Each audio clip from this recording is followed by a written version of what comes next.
Hello everyone, আশা করি তোমরা প্রত্যেকেই ভালো আছো। তারা মায়ের আশীর্বাদে আমিও ভালো আছি।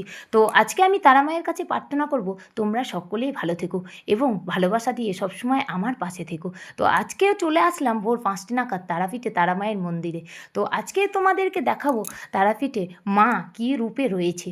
তো মায়ের রূপ দর্শন করো। মা মন্দিরের ভিতরে এই সাজেই রয়েছে মা। তো আমি মাকে ফুল জল সমর্পণ করার পর চলে আসলাম বাবা চন্দ্রচূড় ভৈরবের মন্দিরে। সেখানে জল সমর্পণ করে চলে আসলাম গণেশজির মন্দিরে। পাশে রয়েছে বজরংবলী। তো এবারে চলে আসলাম বামদেবের মন্দিরে। বাবা বামদেবকে প্রণাম জানিয়ে আমি চলে এলাম ষষ্ঠী মায়ের মন্দিরে। ষষ্ঠী মায়ের মন্দিরে ফুল জল সমর্পণ করি। তো পাশে রয়েছে বিষ্ণুদেব, তাকেও ফুল জল সমর্পণ করার পর আমি সোজাই চলে আসলাম শ্মশানবাসিনীতে, যেখানে মা নিজেই চরণ রেখেছিল। সেই চরণে ফুল জল সমর্পণ করে বাড়ি আসছি। তো বাড়ি আসার পথে দেখি এখনও অন্ধকার রয়েছে। তো মাছ বিক্রেতারা এখনও মাছ বিক্রি করছে।